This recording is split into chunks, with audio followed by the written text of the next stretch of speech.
आखिर प्रमिला गोस्वामी के बारे में जो बोल रहे हैं, कौन ऐसा लीडर है जिसके साथ में नहीं बैठी हुई है? वो आप देखिए, गवर्नर के साथ में बैठी हुई है। बड़े बड़े लीडर के साथ वो बैठ के नाश्ता चाय कर रही है, फोटो खिंचा रही है। और उसके आड़ में ये जो कोकिंग, ड्रग्स, गांजा का जो कारोबार हो रहा है, ये बीजेपी सरकार का पुराना सैयद। शर्म आ रही है हम लोगों को, इस तरह से शर्म आने वाला कि देश के अंदर में ये क्या हो रहा है। देश को बर्बाद किया, आज वहां से सारा बर्बाद करते करते अब बंगाल में आया। सुबह गुनाह कीजिए, शाम को जाके आप बीजेपी ज्वाइन कर लीजिए, वॉशिंग मशीन में आप साफ हो राय गए। जब तक मुकुल लाए थे भाग मुकुल कर रहा था। जब भाग के उसका झोपड़ी में घुस गया तो मुकुल साफ हो गया। आज उनकी आंख में क्या हो गया? पट्टी लग गई है, या कोरोना वाला जो मास्क मुंह में लगाने के बजाय उन्होंने अपने आंख में लगा लिया। जहाँ रोने लगा, जिद करा तो मांग रहा खिलौना, तो उसको दूसरा जगह खड़ा कर दो कि वह मांगना भूल जाए।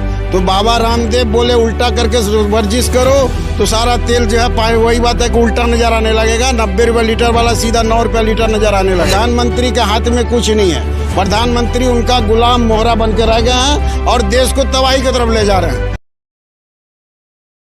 प्रमिला गोस्वामी के बारे में जो आपने अभी सवाल किया है, ये एक छोटा सा मोहरा है। आप अगर बीजेपी के अंदर में झांकेंगे तो कोई भी इसके अंदर में साफ नहीं है। हर आदमी इसमें मैला ही मैला है। ड्रग्स का बोलिए, और भी जितने करप्शन है देश के अंदर में, सारे करप्शन जो है आज बीजेपी गवर्नमेंट करवा रही है, नरेंद्र मोदी करवा रहा है। आज क्या समझ रहे, किसान जो बैठे हुए तो क्या वो करप्शन नहीं है? मगर जो ड्रग्स की जो बात आपने बोली राकेश सिंह के बारे में, राकेश सिंह के बारे में आपको नहीं मालूम है।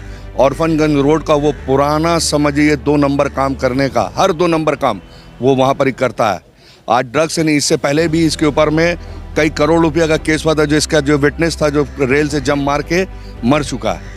अभी कैलाश विजयवर्गीय जो आज बंगाल के अंदर में यहाँ घुस के बैठा हुआ है, तो वो सियासत नहीं कर रहा, वो अय्याशी के लिए बैठा हुआ है। कुछ दिन पहले की बात है, फ़ोन के अंदर में इसका रिकॉर्डिंग आया था। कैलाश विजयवर्गीय जो कलकत्ते में बैठा हुआ है, वो सिर्फ और सिर्फ अय्याशी के लिए बैठा हुआ है। हर वक्त उसके वहाँ खबर आती है, कोई ना कोई लड़की जा रही है, कभी ना कोई देखो तो शराब, हर नशे का काम जो है उसके जहाँ पर ही रहता है, जिस जगह पे खाली नशा और लड़की अय्याशी चलता रहता है। वो तो समझो वो सियासत नहीं कर रहा है, जैसे लग रहा है कि कलकत्ते को कुछ और समझ के बैठा हुआ है। वो कलकत्ते को कुछ और समझ के बैठा हुआ है। वो बीजेपी का काम नहीं कर रहा, सब औरतों का काम कर रहा है।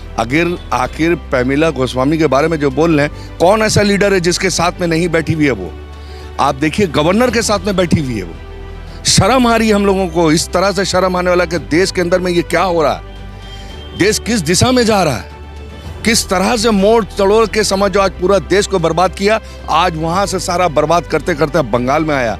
तो हम बंगाल के लोगों से, बंगाल की आवाम से यही अपील करेंगे कि बहुत होशियार रहिए। बहुत होशियार होने का वक्त आ गया है। यहाँ पर ही आप समझ लीजिए कि अब पूरा बंगाल दांव पे लग गया, पूरा बंगाल दांव पे लग गया। जिसको देखिएगा आप, जिधर नजर डालिएगा बीजेपी के कोई भी लीडर को, कहीं ना कहीं वो करप्शन में मलूस है। एक दो की बात नहीं है। कैलाश विजयवर्गीय बोले, आज अगर करप्शन वाले जितने टीएमसी के नेता जो यहाँ से भागे हैं, अगर करप्शन नहीं किए होते तो वो वॉशिंग मशीन में बीजेपी की धुलाई होकर साफ नहीं होते। सुबह गुनाह कीजिए, शाम को जाके आप बीजेपी ज्वाइन कर लीजिए, वॉशिंग मशीन में आप साफ हो जाएंगे। वो वॉशिंग पाउडर निरमा है, मोदी जी के बगल में एक तो मशीन रखा हुआ, जो जाए वहाँ से धुलाई होइए, पूरा पाप लेके जाइए वॉशिंग मशीन में, एकदम पाक साफ बन के निकल जाइए। अब वो बीजेपी का नारा शुरू हो जाता है। तो ये तो पूरे देश का हाल करके रखा है। आज देख लीजिए, पूरा किसानों को बर्बाद कर दिया, महंगाई का ये हालत हो गया। यही स्मृति ईरानी रोड के ऊपर में पटक पटक के बोलती थी कि मनमोहन सिंह ने वादा किया है, और वादा करने के बाद में अब तक के यहाँ पर कोई सुनवाई नहीं हो रहा है, कहीं महंगाई कंट्रोल नहीं हो रहा है। उन्होंने बोला था 6 महीने का टाइम दिया था महंगाई कम करने के लिए। आज उनकी आंख में क्या हो गया? पट्टी लग गई है, या कोरोना वाला जो मास्क मुंह में लगाने के बजाय उन्होंने अपने आंख में लगा लिया है। आज आंख खोल के देखें, कौन ऐसा बीजेपी का लीडर है जो बदतमीजी से बात नहीं करता है? आप निर्मला सीतारमण से बात कीजिए ना, उसको देखिए, ऐसा एटीट्यूड है जैसे लगता है कि हिंदुस्तान की आवाम उसकी नौकर है। जो उससे सवाल करता था उसको दांत पीस के वो बात करती है। हर बीजेपी के नेता दांत पीस के बात करता है, जैसे लगता है आवाम जिससे वोट लिया है वो उसकी नज़र में कुत्ता है। आज यही आवाम ने उसको वोट देकर निर्मला सीतारमण बोलिए, या स्मृति ईरानी बोलिए, या नरेंद्र मोदी बोलिए, या अमित शाह बोलिए, या जो अभी नए जो टीएमसी से गए हैं, यही जनता की बदौलत ही सब उधर गए हैं। और वो जनता को ऐसे घूर के देखती है, ऐसा दांत पीस के देखती है। अगर से उससे कोई मीडिया वाला, सच्चा मीडिया, गोदी मीडिया नहीं, सच्चा मीडिया अगर से उससे सवाल कर लेता है तो उसको दांत पीस के जवाब देती है।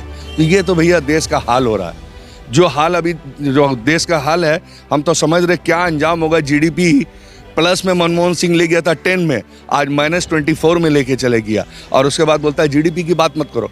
अरे जाहिलो, तुम लोग को तो मालूम ही नहीं है कि जीडीपी क्या होता है, कारोबार क्या होता है, उन्नति क्या होती है, तरक्की क्या होती है। बस एक मुद्दा लेके चले गए जात पात का। जहाँ देखते हो मामला अटकता है, पाकिस्तान को देते हो गाली, मुसलमान को गाली देते हो, उसके बाद में राम मंदिर का मुद्दा लाते हो।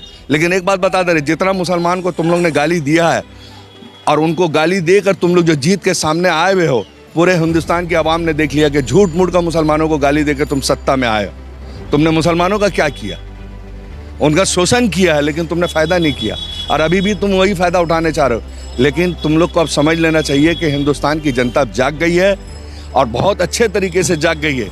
समझ गई है कि तुम लोगों का क्या नेचर है, किस तरह से तुम लोग चाह रहे हो। तुम लोग उन्नति नहीं चाहते हो, तुम लोग तरक्की नहीं चाहते हो, तुम लोग कहीं पर भी कोई ऐसा एक्सपोर्ट नहीं चाहते हो। हर चीज़ को तुमने बर्बाद कर दिया। आज देश के अंदर में कौन ऐसा कारोबारी है जो रो रहा नहीं है? दिल्ली से लगा के पंजाब, पंजाब से लगा के बंगाल, ये तो बोलिए यहाँ पर ही दीदी है जो यहाँ पर कंट्रोल करके रखी भी आज भी। जो पमीला गोस्वामी को लेके जो है कोकीन का मामला सामने आया है और बीजेपी के वरिष्ठ नेताओं का नाम सामने आ रहा है, इस पर क्या कहना? ये तो अभी इंक्वायरी का ये वाला देखने का बात है कि इसको देना चाहिए सीबीआई को कि क्या हो रहा है। बड़े बड़े लीडर के साथ वो बैठ के नाश्ता चाय कर रही है, फ़ोटो खिंचा रही है, और उसके आड़ में ये जो कोकिंग, ड्रग्स, गांजा का जो कारोबार हो रहा है, ये बीजेपी सरकार का पुराना संयंत्र है। उससे कोई सवाल करे वो आतंकवादी है। जो भी अगर उससे कुछ डिमांड करे वो आतंकवादी है, चाहे वो मीडिया हो चाहे जो हो। सवाल कर दिया, उस मीडिया को तबाह बर्बाद कर देता है। और जो मीडिया सवाल कर रहा आज वही देश का सच्चा पिलर है, लेकिन मीडिया पर भी उसका गाज गिरता है। पब्लिक जो भी नेता हो, जो भी है, यहाँ सीबीआई लगा के उसको ही करना। आज जितना भी लीडर हम लोग के यहाँ से टीएमसी से गया है, जितना भी गया है, सब में कुछ न कुछ एक्शन किया गया है, और राताराती डरा के, अब वो डरा के वो अपनी तरफ ले लिया तो उसका केस खत्म। मुकुल राय गए, जब तक मुकुल राय थे भाग मुकुल कर रहा था, जब भाग के उसका झोपड़ी में घुस गया तो मुकुल साफ हो गया। तो जो भी गया है सिर्फ अपने मफाद के लिए गया है, देश का मफाद आज तक नहीं हुआ। महंगाई आसमान पर है। जब कांग्रेस का भी सरकार था तो उस समय 110 इसका था, इसका बिलियन लीटर था उसका, और आज 35 मिलियन इसका लीटर का दाम है तेल का। लेकिन आज तेल 100 रुपये लीटर हो गया, और उस समय 70 रुपये लीटर था। तो स्मृति ईरानी को बहुत दर्द होता था कि कहाँ गया इतना महंगाई। आज महंगाई 100 रुपये है, 30 रुपये 50 बैलर तेल मिल रहा है हम लोग को।